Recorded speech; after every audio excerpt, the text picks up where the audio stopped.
doctor, and Bikul, the organizer, for inviting me. And after having a very stimulating talk from Dr. University from NCI about trying to target the pancreatic cancer, here I am, talk about cancer, stem cell, and Altruistic. So, first of all, I have been treating cancer patients for the last 30 years in a small rural clinic about 30 miles away from the city.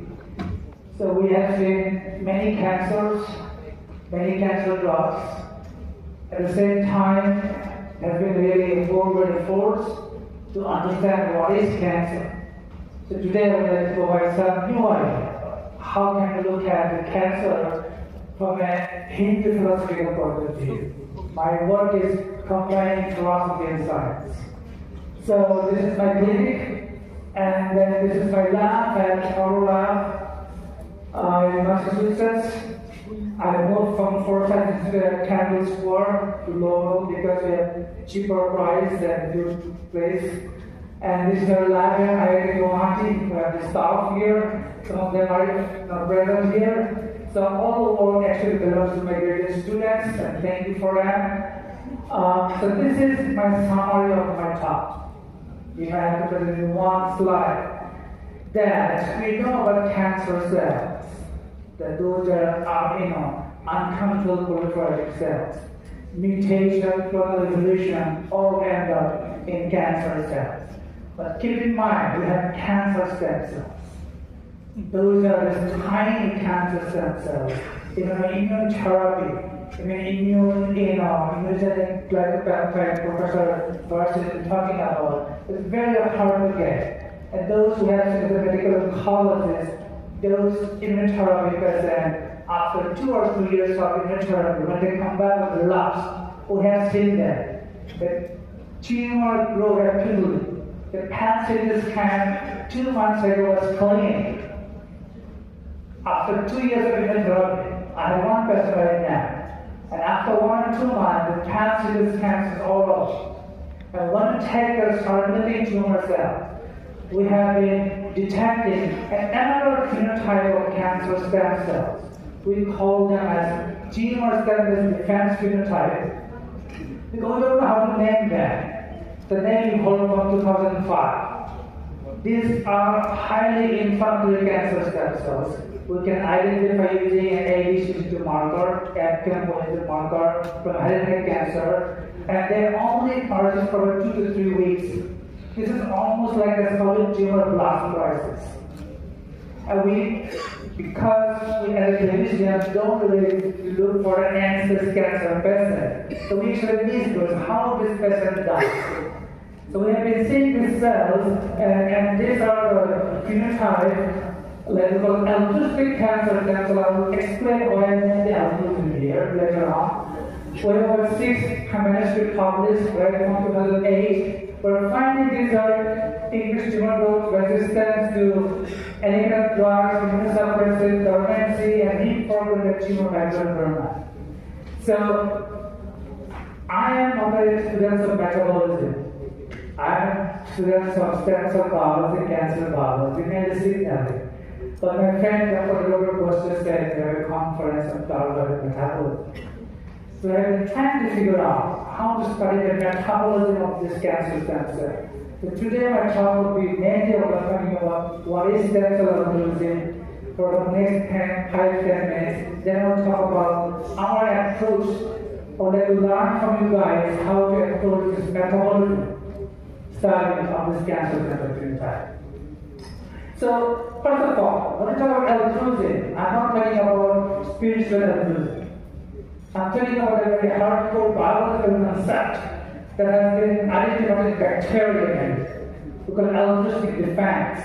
This defense is about that sacrificing self-fitness behind natural fitness. A lot of debates going on in the entire biological field whether biological altruism actually exists to be explained or not. But I'm not going to talk details about that. All I want to say is that many of our bacterial resistance have been linked to biofield, and so bacterial altruism is kind of an accepted norm. But so far we did not know about altruistic behavior in eukaryotes.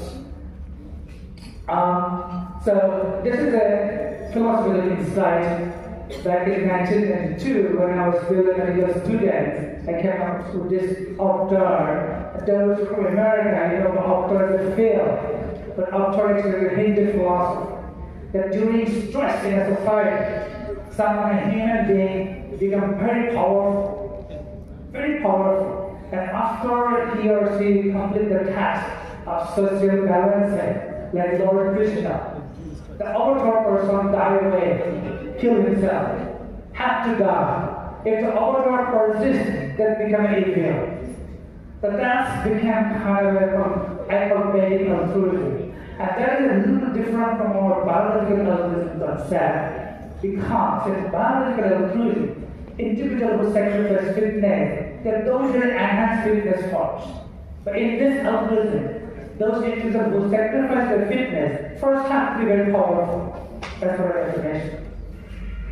So back to this academics, and then I had a very bed-to-bedside experience when I was working in Bhutan as an internal medical doctor and medical oncologist. I was doing a lot of bone marrow biopsy, a lot of bone marrow biopsy for leukemia, for tuberculosis, for malaria. If you practice in a tropical country, you'll find a lot of interesting disease, and every time we end up needing bone marrow biopsy.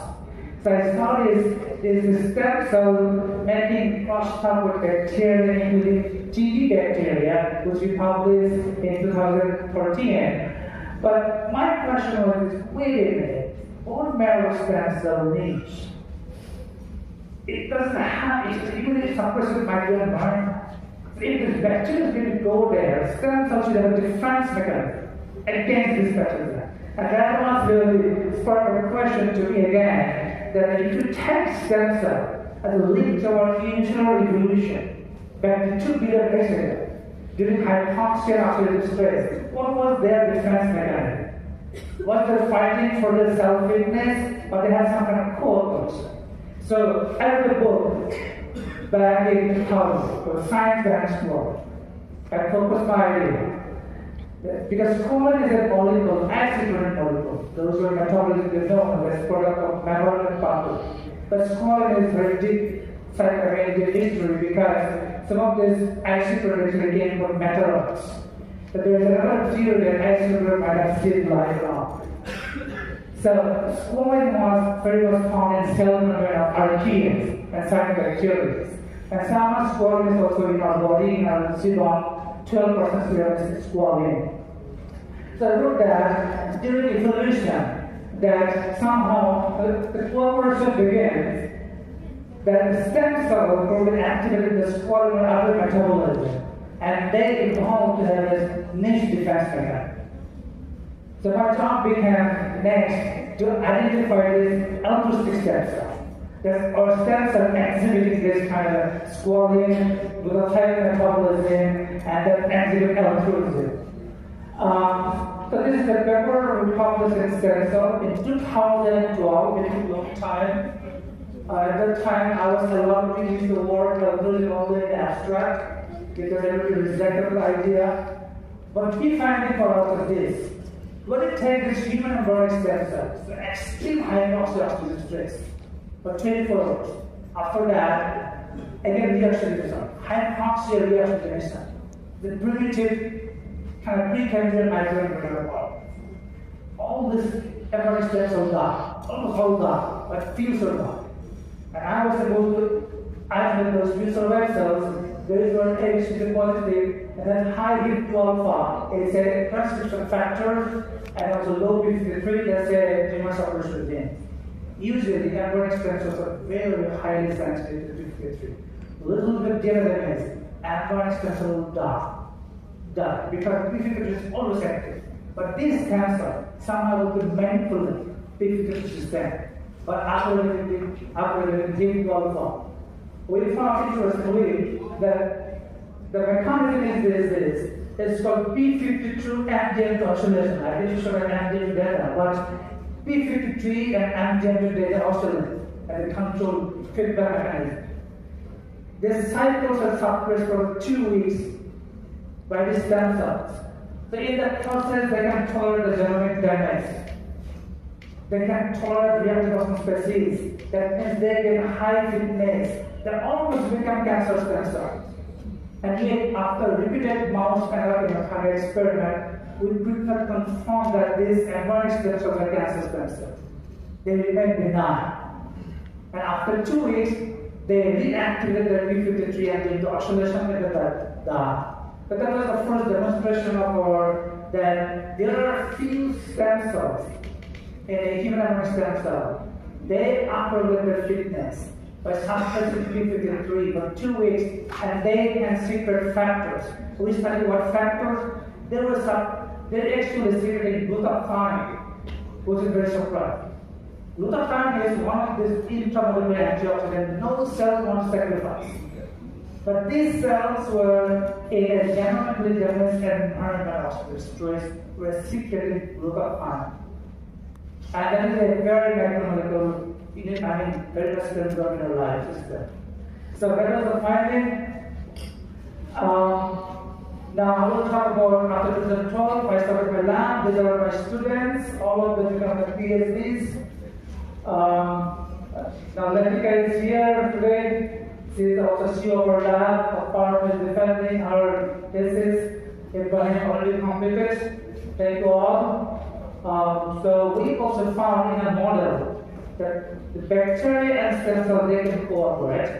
And we also studied that kind of stem cell altruistic model, how kind of pathogen exploit the altruistic defense of stem cells. But this is published by Latika's work. Here we showed also that in addition to human embryonic stem cells, the mouse mesenchymal stem cells in the lung, or alveolar mesenchymal stem cell, also exhibit stem cell altruism. That was the second confirmation of the stem cell altruism. Here's the findings. We published 3 years ago. You can see those altruistic stem cells that were like E12 alpha, E4 alpha, also ambient is high, and then after 2 weeks, then they activate p53 and back and get into one. So this is the scientific behavior. Altruistic stem cell condition may protect these mouse epithelial cells from the viral infections. So this can confirm that in a biological organism like mice, altruistic stem cell altruistic defense play an important role. So that was our confirmatory organ system. Then we have a kind of conceptual level that if this is an altruistic defense mechanism, how can it be engaged in a stem cell defense mechanism? I will not talk about that because I know that you're all waiting to hear what is the metabolism story. But something to say is that in a niche system, the stem cells remain quiescent. Once stem cells are quiescent, they are niche dependent. The niche maintain their stems. And they can live for years and years. But once they migrate from the niche, they have to be niche independent. And this independent stem cell have to acquire intrinsic stemness program. But after everything is started, autotran factors for factor signaling. And then we identified another one called niche modulator altruistic. But these cells, altruistic, they secret growth factors, other factors, to modulate their needs, to protect it. So our goal has been to study what is this, the xenotypic, genetic, molecular, or biochemical, or metabolic phenotype of this altruistic stubbornness. Now, finally, I mean metabolism. Everybody know here about this glucose metabolism, and this is the key thing for carbohydrate metabolism. We all know that glucose can undergo this oxidative phosphorylation in the mitochondria to generate 30-fold ATP. That's it. But also there is another metabolism called the glycolysis, where glucose breaks down the pyruvate and generates 2 ATP. Interestingly, the proliferative cells, even some of the stem cells, they always activate this anaerobic glycolysis, even in the presence of oxygen. So why is it so? why the cells will use a metabolic system that generates up to 2 ATP compared to 34 ATP. But this has been a question for the last of a century, first asked by Otto von Warburg in Germany. This question is still going on, but it's also kind of key for cancer and metabolism. So I will talk about this one. This is like for the students, also for me to remember, these are the key things for the glucose.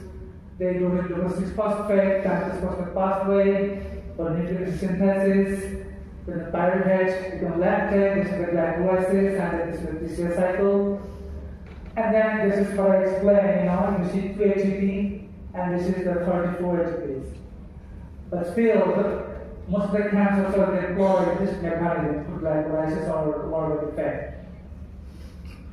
Now, my first task was to find out, in our mouse altruistic stem cell model, that when this altruistic stem cell migrate from the lung to the circulation, why they don't die? They should not die. Because in circulation they have to activate a process called endoprotease or apoptosis, because they activate the ROS generation, reactive oxygen species. This is the mechanism.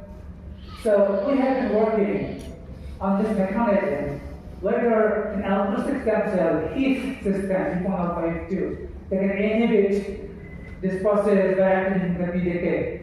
I didn't show the data here, but we find that after this system PDK4, PDK1, and they also activate this, the mechanism, this system also glutathione peroxidase. So this is the first our question. We still have our answer and a lot of questions to be answered, but this is our first attempt to see, using a mouse model, how this altruistic stem cells they can migrate to circulation. This is the first step, and how they deploy the glycolysis method. The next one you can see is again for me to remember and for all those who are not very familiar with this metabolism. If you can see here, the hexamen pathways, 7 pathways, and NADPH, lipid as well, and the 7 polycycle they're all in the glycogen sustain, and after that, there's glutathione peroxidase. So our main question has been this: how is it possible for this rapidly proliferating stem cells under oxidative stress, the secret glutathione? It's like an enigma.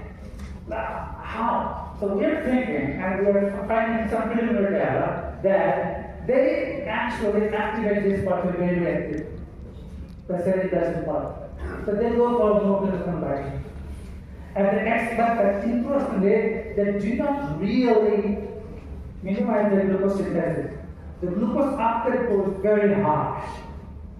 So somehow they make a dynamic rule between, I'll talk later on, the PKM1, PKM2 of the system. So they have a special defense mechanism, somehow a metabolic defense, where despite the scarcity of glutathione, they can afford to secret glutathione. Also, we have published in New Classification 2008, where we showed that in those stem cells, there's a high level of glutathione reductase, also glutathione peroxidase, and we have linked this to the swollen metabolism. We'll talk about that. Somehow there's a link between isotropic metabolism, metabolic pathway, also the glycolysis, plasma stopper synthesis. We still don't know how it works. Now, this is another part of it. This is the hexamen pathway. Those who are interested will know that they play a very important role for protein glycolysis. And they're a very key important factor for a H1 alpha, make all the transcription factors activated by the altruistic stem cells. So we're also exploring how the altruistic stem cell may be reorganizing the entire metabolism of the hexamen pathway, because there will be a lot of milk. And milk is very, very level. It is very fertile. Milk is very unstable, but we see a lot of milk in altruistic stem cell. So there could be a way that this part is highly activated. So this is another very complex rule of this OGT for narcotic regulation. Now, those are our work we're trying to do for the altruistic stem cells. Now, what about the altruistic cancer stem cell? Before I talk about the altruistic cancer stem cell, let me talk about cancer stem cell itself. So, we know that cancer cell, the advantage of glycolysis, is well known for faster production of intermediate product reaction, production of broad species, but what we also know is that they have moonlighting functions, like therefore index of genome-driving mutations. By the time those positive pathway activity, they can generate a lot of mutations. We do our nucleotides. Epigenetic modification by the histone acetylation, osmosis GDR, increased expression active on proteins like MAE, RAS, anti-effect, reduction of drug accumulation, all this work takes place. And also there are findings which show that many of these genes linked to carbohydrate metabolism are activated in cancer. That is one. And another 5 minutes. This is another one, findings. So what is important here? I will stay in this slide for 10-15 seconds. Cancer stem cells, I want to show that tumor has many clones. Its clones are maintained by cancer stem cells, and its clone comes in a Darwin fashion. But because of competition that its clone, our hypothesis is that you might find this altruistic behavior amongst the clone. That this clone might survive because they have altruistic behavior. So we're now developing model. I was talking about this was my talk in 2005. But we can propose. I'm giving an idea about how it will take us to develop some models, and we're working on that. So I'll skip this slide. This is the first thing it shows. It's a neuroblastoma model that cancer stem cells reside in hypoxic niche. We're the first to report that. That's why it is so difficult to target that. And as well as this cancer stem cell, then we identified it is very negative to stem this pathway. I will not talk detail about that. Those who are interested in read our work, I will go for this one first. This is our latest paper in published in Cancer Research back in 2019. Little bit details I'll show you here. This is glutathione again. High glutathione is a key property of this altruistic cancer stem cell. Very high glutathione. And this is maintained how it's needed to stem this pathway. We're exploring this pathway. That mTOR is also involved, Eve, seeing that all keep linked with PKM2, and I'll talk about this PKM2 again. This PKM2 and PKM1 play a key role, dancing kind of molecule, the two isomers of the PKM. So what we're finding is that in altruistic cancer stem cells, the PKM2 is predominant. But in altruistic or altruistic stem cell, altruistic cancer stem cells, it shoots. We find the PKM1 and M2 are playing a dancing role. They're at the same time highly expressed, which is also impossible because we know that PKM was actually mutually exclusive. If PKM1 is expressed, PKM is not expressed. Not only us, many others are finding that in some of the cancers themselves, PKM1 and M2 play a dynamic role. So then the PKM2 also they can transfer to the nucleus where they can actually activate a lot of factor family like the apoptosis, transcription, and things like that. So this is metabolism again. We're also exploring the role for immunosuppression like PD-L1, and then we are using this 13C glucose pressure experiment. This is a key experiment. It's very tough experiment to do. But we are trying to get into this metabolic world with this experiment on using 13C glucose pressure experiment.